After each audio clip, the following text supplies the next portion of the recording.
Gentlemen, Excellencies, dear colleagues, welcome to Bucharest, to this second ministerial conference of the Moldova Support Platform, which I am honored to the delegation of his country. Let me also warmly welcome the online participation of Madam Maia Sandu, the President of the Republic of Moldova, and thank her for addressing this conference with a keynote speech. At the same time, I would like to express my deep gratitude to all of you around this table and to those intervening online and to the delegates participating in the 5 working groups. We are sending today a very powerful message of engagement with the Republic of Moldova in these challenging times. Distinguished colleagues, the world has dramatically changed since the outbreak of Russia's war of aggression against Ukraine. We don't know yet how long Ukraine and the Ukrainian people will have to suffer for defending their independence and their sovereign legitimate right to freely choose their future. We see day by day the horrible effects of the war, especially on the civilian population. I would like to firmly condemn the brutal attack on Vinica yesterday, which is unacceptable, revolting, and in blatant violation of international humanitarian law. We know and we see every day that the war has sent shockwaves also far beyond Ukraine. And they are particularly severe for the Republic of Moldova, a vulnerable and exposed country close to the epicenter of the war. Even before the war, the Republic of Moldova was struggling with a serious energy crisis. With the outbreak of the war, a new complex mix of challenges has set in of a different magnitude, such as a dramatic increase in energy prices, high inflation, disruption of supply chains, loss of trade opportunities, and the humanitarian emergency which was triggered by a large influx of refugees. Against this difficult background, the Republic of Moldova has, since our last meeting in Berlin, made giant strides on its European agenda. The European Council on the 23rd and 24th of June has granted candidate status to the country, a truly historic decision opening up the pathway leading ultimately, when all conditions and all criteria are met, to the EU integration. I congratulate the entire government of the Republic of Moldova and President Maia Sandu for their relentless efforts that led to this historic outcome. Of course, all the hard work lies ahead. The process of European integration is based on own merits, on a consistent track record of reforms, requiring strong political will and multi-level institutional efforts.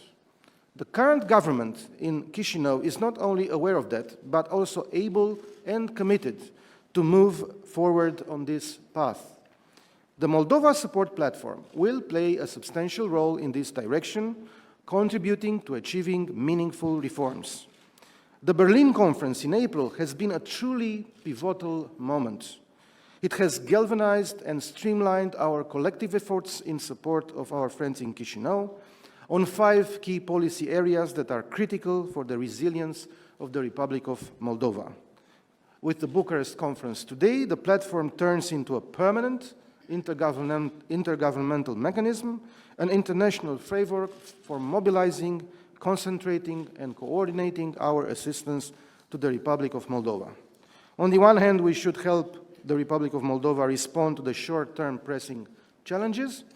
Chief among these is the fallout of the war in Ukraine and its severe financial impact. The state budget of the Republic of Moldova is under enormous pressure. Access to external financing remains expensive.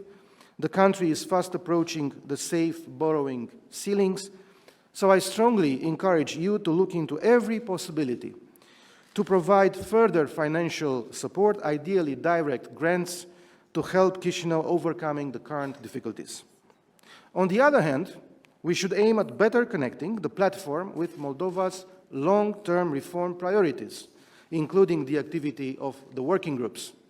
Our collective effort would only be meaningful if we are able to help Republic of Moldova fulfill its vision for a European future. The immediate tasks in terms of reforms are clearly outlined in the European Commission opinion on the 17th of June, which laid the ground for the recognition of the Republic of Moldova's candidate status. I encourage all of you, as well as the working groups, to strive to bring our assistance efforts more in tune with the Chișinău's European agenda. Dear colleagues, Madam President Maia Sandu will lay out in detail the complex difficulties her country is facing, but I think I will be in full agreement with Madam President as I convey to you this message. The time to act in support of the Republic of Moldova is now.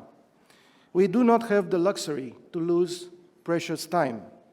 Romania remains fully engaged in supporting Chișinău's ambitious reforms process and in advancing on its European path. I strongly believe that the Moldova Support Platform can make a significant difference by responding to the Republic of Moldova's development needs.